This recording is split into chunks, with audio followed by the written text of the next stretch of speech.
আচ্ছা, আজকে আলোচনা করছি অপশান সেলিং নিয়ে। অপশান সেলিং আগের দিন যেটা বলেছিলাম সেটা অপশান বাইং নিয়ে। অপশান বাইংয়ে যে ডেল্টাগুলো বলেছিলাম ওগুলো 0.5 থেকে 0.70 ডেল্টাগুলো কিংবা 1 ডেল্টা নিয়ে কাজ করার জন্য বলেছিলাম। মানে ওটা যখন এফেক্ট হবে বাড়বে বা কমবে ওই রেশিওতেই বাড়বে বা কমবে। মানে যদি 0.7 ডেল্টা নেওয়া হয় সেক্ষেত্রে 1 টাকা যদি মানে 1 পয়েন্ট যদি নিফটি মুভ করে তাহলে তোমার 70 পয়সা তোমার এই কলটার দাম বাড়বে। আর যদি 1 টাকা কমে যায় তাহলে তোমার 70 পয়সা লস হবে। সেরকম ডেল্টা যাদের 50 তাদের 1 টাকা মুভ করলে 50 পয়সা মুভ করবে। ডেল্টাগুলো দেখে নিতে হবে, মানে ওটা ডেল্টাটা বোঝা যায় আইভি থেকে। আইভি আইভি থেকে বোঝা যায় যে ওইটার মধ্যে কোনটার কি ডেল্টা আছে। এবার আজকে যেটা আলোচনা করছি সেটা অপশান সেলিং। অপশান সেলিংয়ে সবসময় ডেল্টা কম ডেল্টার নিয়ে কাজ করতে হবে। 0.15 থেকে 0.20 মানে আগুন যদি কোথাও জ্বলে সেক্ষেত্রে আগুন থেকে দূরে থাকতে হবে। অপশান সেলার যারা হবে তাদের হচ্ছে সবসময় আগুন থেকে দূরে থাকতে হবে। আর অপশান বায়ার যারা হবে তারা আগুনের কাছাকাছি থাকতে হবে, মানে আগুনের হিটটা যেন তাদের গায়ে লাগে। মানে মার্কেট মুভ করুক উপর দিক বা নিচের দিক যেদিকেই যাক, যা অপশান বায়ার তখনই প্রফিট পাবে যখন মুভমেন্টটা আচমকা হবে। এবং ওই মুভমেন্টটা তখন আসবে বলেছিলাম কি যে 18-20% যদি যেই স্ট্রাইক প্রাইসটা বেড়ে থাকবে সেইগুলো যখন 18-20% বেড়ে থাকবে তখন ওই অপশান বাইংয়ে ওইগুলো কাজ করবে। আগের দিন দেখে থাকবে যে পুটগুলো বেড়েছিল, সেকেন্ড হাফে পুটগুলো আরও বেড়ে গেছে।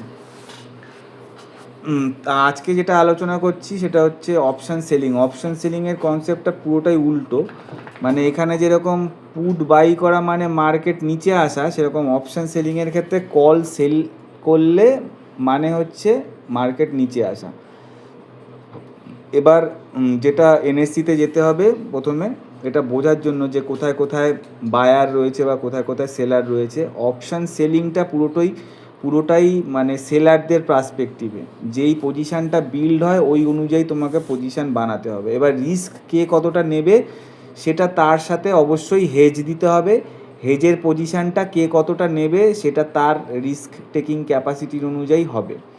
তবে জেনারেলি যেটা করা হয় যদি উইকলি এক্সপায়ারিতে কাজ হয়, নিফটি বলো সেন্সেক্স বলো, নিফটির ক্ষেত্রে মোটামুটি নিফটি এক্সেপশনাল মুভ দিলে 500 পয়েন্ট মতো বাড়ে বা পড়ে। এক্সেপশনাল মানে ধরো বছরে 5-6 দিন এরকম হলো এক্সেপশনাল নিফটি 500 পয়েন্টের উপরে বাড়লো বা কমলো। তাছাড়া নিফটিতে 500 পয়েন্ট সচরাচর মুভমেন্ট আসে না। মানে গ্লোবালি কোনো বড় পজিটিভ মুভমেন্ট হলো বা কোনো নেগেটিভ মুভমেন্ট হলো সেক্ষেত্রেই 500-600 পয়েন্টের মুভমেন্ট আসে। তাহলে আমাদের যেটা করতে হবে সেটা হচ্ছে আমরা 500 পয়েন্ট দূরের মোটামুটি ওটা অপশান চেন দেখলে বুঝতে পারা যায় নিফটির বেস্ট 20 কন্ট্রাক্টস। ওটা এনএসসি সাইটে গিয়ে তারপরে এনএসসি সাইটে গিয়ে ওই বেস্ট 20 কন্ট্রাক্ট মারলে ওখান থেকে দেখতে পাওয়া যায়। ওখান থেকে গিয়ে ফিউচার অপশানসে একটা অপশান আছে ডেরিভেটিভ সেগমেন্ট। ওখানে গিয়ে ক্লিক করলে বেস্ট 20টা পজিশান, মানে মার্কেটের যে বেস্ট 20টা যেখানে পজিশান বিল্ড হয়েছে ওটা বেছে ওটা দিয়ে দেয়। আর অপশান সেলিং করলে অবশ্যই একটু টাকা বেশি লাগে এবং দুই দিকের পজিশান সবসময় নেওয়া উচিত। যেরকম কল সেলও করবে সেরকম পুটও সেল করবে। তার আগে যেটা মার্কেটের মোমেন্টামটা যদি তোমার দিকে ঠিকঠাক নাও হয়, যেহেতু অপশান সেলাররা 3 ভাগের মধ্যে 2 ভাগ অপশান সেলারদের দিকে থাকে, সেক্ষেত্রে অপশান সেলাররা লস তখনই হবে অপশান সেলারদের যখন ওই 0.15 ডেল্টাটা 0.55-এর দিকে চলে যাবে, তখন আর কি ওইটা ফুলে উঠবে। মানে যেখানে পজিশানটা আর কি নেওয়া আছে, যেখানে মার্কেট চলছে, সাপোজ ধরো এখন মার্কেট চলছে 23,935, তাহলে তোমাকে পজিশান নিতে হবে ওখান থেকে 400-500 পয়েন্ট মোটামুটি দূরে, মানে 24,350, 400 এইসব লেভেলের পজিশানগুলো নিতে হবে এবং সেটা সোমবার দিনই নিয়ে নিতে হবে ফার্স্ট হাফে। এবার ওই 24,300 সাথে তোমাকে বাঁচার জন্য, মানে ধরো সাপোজ 24,300 দাম চলছে, সাপোজ ধরো 200 টাকা। তাহলে এবার তুমি যদি একদম রিস্ক ফ্রি কাজ করতে চাও তাহলে তোমাকে 60 টাকার, মানে তুমি ধরো সাপোজ 3000 টাকা কামাতে চাও, যে আমার গেলে 3000, এলে 3000 আসবে আর গেলেও 3000 যাবে, সেক্ষেত্রে তোমার 60 টাকার সাথে 140 টাকার একটা পুট বাই করতে হবে। মানে 200 টাকার কল যদি তুমি সেল করো তাহলে 140 টাকার একটা কল বাই করতে হবে। আমি একটু ভুল বললাম, মানে সেলার পার্সপেক্টিভে, মানে 24,300 কল যদি সেল হয় সেক্ষেত্রে 140 টাকার কল বাই হবে। সেটা 24,300 বদলে 24,400 বা 450 বা 500 যেখানেই পাবে। মোটামুটি তুমি 60 টাকার গ্যাপ যদি রাখো তাহলে হচ্ছে 6 ছক 36, মানে 3,600 টাকা তোমার ম্যাক্স টু ম্যাক্স লস হবে যদি উপর দিকে ওটা বেরিয়ে চলে যায়। মানে যদি তোমার এগেনস্টে যায়, মানে 23,300 যখনই চলে আসবে তখন যদি কোনো সময় মানে 24,935 থেকে 24,000, এই 23,935 থেকে 24,300 অবধি তোমার হচ্ছে পজিশানটা তোমার হোল্ড থাকবে। তারপরই যদি 300 টপকে যায় তাহলে ওইটার ডেল্টাটা তখন 0.5 হয়ে যাবে, তখন তুমি রিস্ক জোনে চলে গেলে, তখন ওই পজিশানটা তোমাকে কেটে দিতে হবে।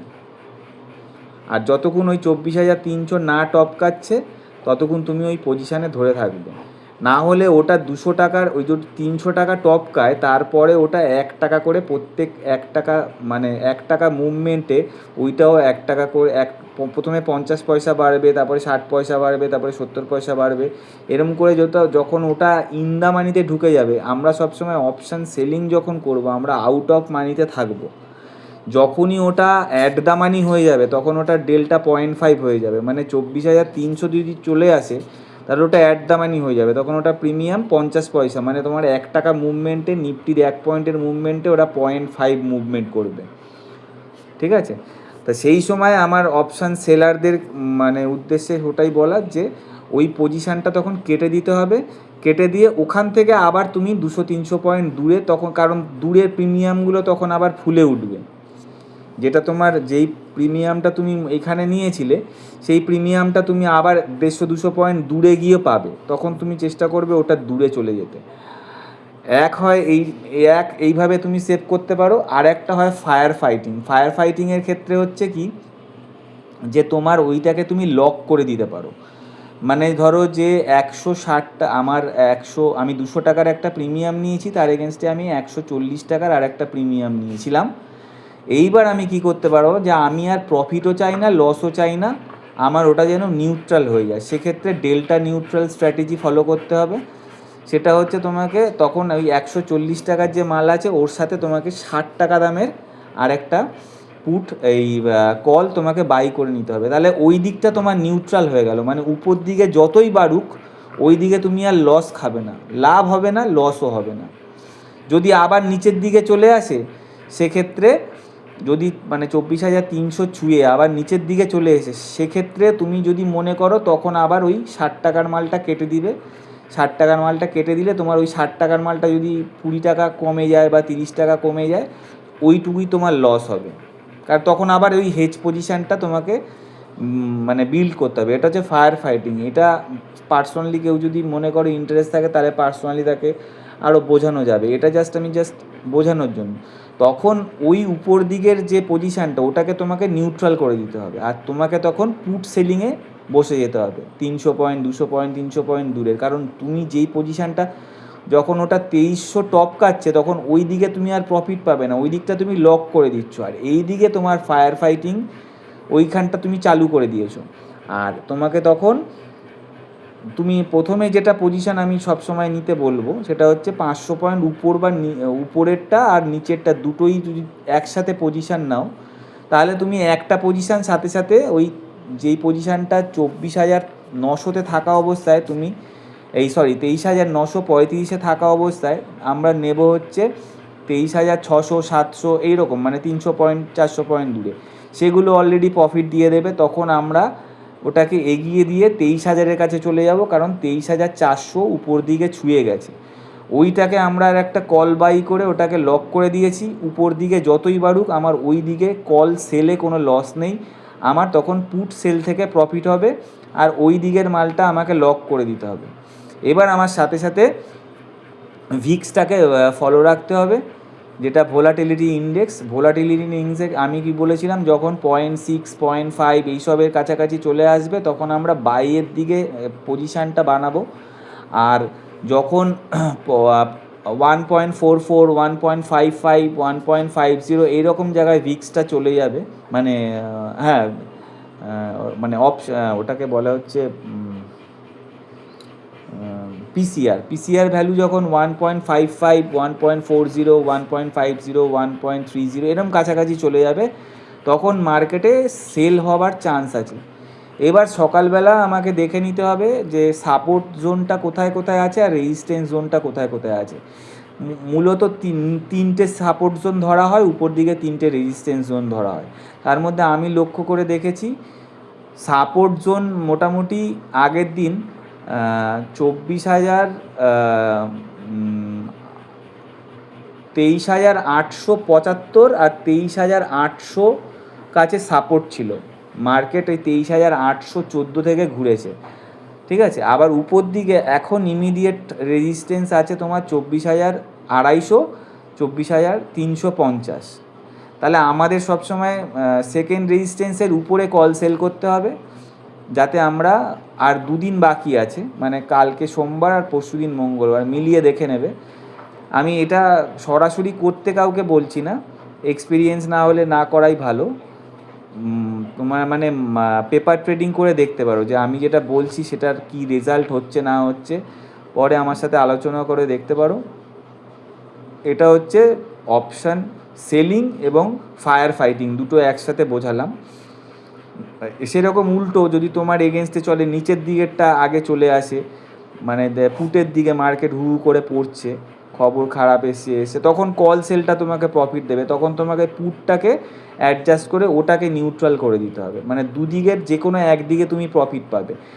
দুদিকেই প্রফিট তখন পাবে, ধরো সাপোজ মার্কেট 23,700 থেকে 24,300 এই দুটোর মধ্যে ওই দুদিন ধরে যা কাজ করলো ওর মধ্যেই রয়ে গেল। আমি দেখেছি মোটামুটি 200-300 পয়েন্ট মুভমেন্ট হয়ে যাওয়ার পর সেলাররা অ্যাক্টিভেট হয়ে যায়, মানে কল সেলার। যদি মার্কেট বাড়েও তখন এখন কল সেলার, এখন যেহেতু মার্কেটটা রেঞ্জ বাউন্ড আছে, মানে টানা হু করে বাড়ছে না।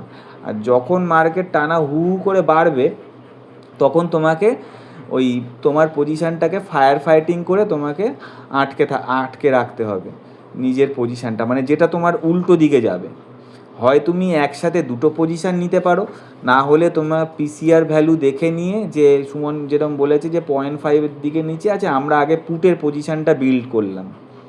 কারণ পুট সেল মানে মার্কেট বাড়বে, পিসিআরটা নিচে আছে। পিসিআর যখন এবার ফুলে শুরু করলো তখন ওই পুটটা তোমাকে অলরেডি প্রফিট দিচ্ছে, তুমি পুটটাকে আস্তে আস্তে এগোতেও পারো। না হলে পুটের পজিশানটা তুমি কেটে দিয়ে কলের পজিশানে যখন 1.44 1.40 এরকম পজিশানে যাবে তখন তুমি কলের পজিশানটা বিল্ড করতে পারো, ঠিক আছে। তাহলে তোমাকে পুটের প্রফিটটা নিয়ে নিলে, তারপর তুমি কলের পজিশানটা বানালে। আবার যদি তোমার মনে করো না যে আমি দুটো পজিশানে বানাবো, তাহলে সবসময় তোমাকে একদিকে অ্যাডজাস্ট করে করে চলতে হবে, কারণ মার্কেট হয় উপরে যাবে নয় নিচে যাবে, কোনো তো একটা দিকে যাবে। যদি 100 পয়েন্টের মধ্যে উপর নিচ করে ও থেমে যায়, তাহলে তোমার দুটোই আস্তে আস্তে প্রিমিয়াম কমতে থাকবে। সেটা প্রিমিয়াম দেখে তোমাদের বুঝতে হবে যে কোন দিকটা আছে কাজ হচ্ছে। এটা অপশান বাইংয়ে বলেছিলাম, এইটা সম্পূর্ণ উল্টো কনসেপ্ট। মানে বাইংয়ে যেরকম কল বাই মানে বাড়বে, এখানে কল সেল করা মানে কমবে, মানে পুট বাইয়ের যেটা কাজ করতো। কিন্তু মোমেন্টাম হলে কল বাই করে প্রফিট, কল বাই করে কীভাবে প্রফিট করবে বা করবে সেটা তো আগের দিন বুঝিয়েছি। অপশান সেলিংয়ে বারবার মানে সদা মারার দরকার নেই, এখানে টাকাটা বেশি লাগে, 1,35,000 টাকা একটা কন্ট্রাক্টে লাগে। এবার দুটো নিয়ে কাজ করলে 2,70,000 টাকা মতো লাগে। হেজ করলে ওটাই তোমার মোটামুটি 1,30,000-40,000 টাকার মধ্যে হয়ে গেলে তুমি দুটো নিফটি নিয়ে কাজ করতে পারো। এটা বললাম উইকলি। এবার যদি তুমি মনে করো যে আমি মান্থলি নিয়ে কাজ করব, তাহলে তোমাকে মিনিমাম 1,200 পয়েন্ট 1,200-1,400 পয়েন্ট দূরের পজিশান বানাতে হবে, উপর বা নিচে। কারণ ওটা বলতে সারা মাস ধরে টাইম নেবে। এটা যেরকম দুদিনের মধ্যে তোমাকে দুদিনের মধ্যে নিফটি হয়তো খুব এক্সেপশনাল না হলে 400-500 পয়েন্ট উপর নিচ কোনো দিকেই যায় না সেরকম। ঠিক আছে, কিন্তু যখন তুমি মান্থলি পজিশান নেবে তখন তোমাকে অন্তত 1200-1400 পয়েন্ট দূরের পজিশান নেবে, এবং সবসময় তার সাথে হেজ দিয়ে তোমাকে কাজ করতে হবে। এবার এই হেজটা আমি সিঙ্গেল ক্ষেত্রে বললাম। এবার যদি তুমি ডবল করো সেক্ষেত্রে মানে নিফটিটাকে ডবল মানে দুটো কল বাই করছো, দুটো কল সেল করছো বা দুটো পুট সেল করছো, সেই ক্ষেত্রে পজিশানটা আবার উল্টো বানাতে হবে। সেটাকে বলা হয় তোমার বা ওটা হচ্ছে ওটার নামটা হচ্ছে ব্যাটম্যান স্ট্র্যাটেজি। ব্যাটম্যান স্ট্র্যাটেজির কাজটা হচ্ছে, ধরো সাপোজ তুমি 1200 পয়েন্ট দূরে দুটো নিফটিকে সেল করেছো, সেক্ষেত্রে তোমাকে 1000 পয়েন্ট বা ধরো দুটোর প্রিমিয়াম যোগ করে তুমি দেখছো টোটাল প্রিমিয়াম আসছে 200, সেক্ষেত্রে তোমাকে 100 টাকার প্রিমিয়াম 200 টাকার প্রিমিয়ামকে সেল করেছো, এবার 100 করে, সেক্ষেত্রে তোমাকে একটা 100 টাকার প্রিমিয়াম বাই করতে হবে। মানে ওটাকে তোমাকে কল বাই করতে হবে। কল বাইটা 25,200 হলে তোমাকে কল বাই করতে হবে 25,000, মানে 200 পয়েন্ট আগের একটা কলকে বাই করতে হবে, মানে ওই কলটাকে বিট করে গিয়ে তারপরে তোমার ওইটাকে ফুলে উঠবে।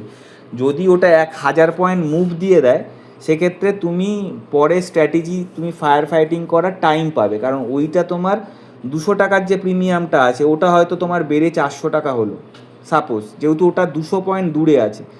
তোমার ওখানে গ্যাপ হচ্ছে 200 পয়েন্ট, 200 পয়েন্ট মানে তুমি 12,000 টাকা 13,000 টাকা তোমার প্রফিট হতে পারে ম্যাক্সিমাম। এবার তার থেকে তোমাকে 100 পয়েন্টের নিচের তুমি প্রিমিয়াম, তোমার ধরো 200 ইন্টু 130 হিসাব করলে যে টাকাটা বেরোবে, আর 100 ইন্টু 65 ওখান থেকে বাদ যাবে। এই স্ট্র্যাটেজিটা হচ্ছে সারা মাসের। এই স্ট্র্যাটেজিটা মোটামুটি তোমাকে বিল্ড করতে হবে মাসের 15 তারিখে, আর অন্য মাসের 15 তারিখের আগে যখনই তুমি একটা মোটামুটি ভালো প্রফিট পেয়ে যাবে তখন তোমাকে ওইটাকে কেটে দিয়ে ওটাকে আবার পরের মাসে তোমাকে ওটাকে ট্রান্সফার হয়ে যেতে হবে। এটা হচ্ছে এটা স্ট্র্যাটেজি, মানে একদম যে পুরোটাই নিতে হবে পুরোটাই গলাতে হবে এরকম কোনো ব্যাপার না। একটা মোটামুটি হ্যান্ডসাম ধরো 30-40-50% 50-60% প্রফিট যদি পেয়ে যাও তোমাকে ওটা বুক করে নিতে হবে। এবার তার সাথে নিচেও ওই সেম বানাচ্ছ, ধরো এখন মার্কেট আছে 24,000, তাহলে তুমি বানাচ্ছ 22,800 তোমার পুট সেল করলে 2 লট, আর 23,000 একটা পুট বাই করলে তোমার রিস্ক যখন ওইটা 23,000 এসে ছোবে তখন তোমার ওই 23,200টা অ্যাক্টিভেট আস্তে আস্তে অ্যাক্টিভ হবে, কারণ 1000 পয়েন্ট দূরে। এবার যে ট্রাম্প যেরকম গেম খেলছে বা অন্যান্য বড় বড় ফান্ডগুলো একসাথে কোনো দিন বড় স্পাইক নিয়ে আসছে, সেই ক্ষেত্রে ওই ফায়ার ফাইটিংটা তোমাকে জানতে হবে। মেন হচ্ছে এখানে তোমাকে ফায়ার ফাইটিং করে টিকে থাকতে হবে একদিকে, আর একদিক থেকে তোমাকে প্রফিট নিতে হবে। আর দুদিক থেকেই যদি প্রফিট তোমার মানে মার্কেট যদি রেঞ্জ বাউন্ড থেকে যায় তাহলে তোমাকে দুদিক থেকেই প্রফিট দিয়ে যাবে। এইটা আলোচনা করলাম। এইবার এটা ফার্দার যদি কেউ কিছু বুঝতে অসুবিধা হয় আমার সাথে পার্সোনালি ডিসকাস করে দেখতে পারো, সেক্ষেত্রে আমি বলে দেবো। আমি আমার দিক থেকে 100% চেষ্টা করছি, সব রকম স্ট্র্যাটেজি আমি আস্তে আস্তে সব বলে দিচ্ছি, মানে কখন কোনটা হবে সেটা খাতা কলম নিয়ে প্র্যাকটিস করে করে দেখতে হবে। আমরা সবসময় 0.15 ডেল্টা নিয়ে কাজ করব যদি সেলিং করি, আর যদি আমরা বাইং করি তাহলে আমরা 0.5 উপর ডেল্টা নিয়ে কাজ করব। মানে 50%, 0.5 মানেই হচ্ছে আমার 50% আমার দিকে বা 50% আমার এগেনস্টে, 0.7 মানে 70% আমার দিকে, 30% আমার এগেনস্টে। বোঝাতে পারলাম আশা করি। এবার আমি এর পরেরটাতে আমি স্টক কী করে পিক করে, কী করে স্টপ লস মেনটেন করে, কখন স্টকে কেটে দিতে হবে, এইটা নিয়ে আর একটা ভিডিও বানাচ্ছি, তা নিয়ে আমি আপলোড করছি।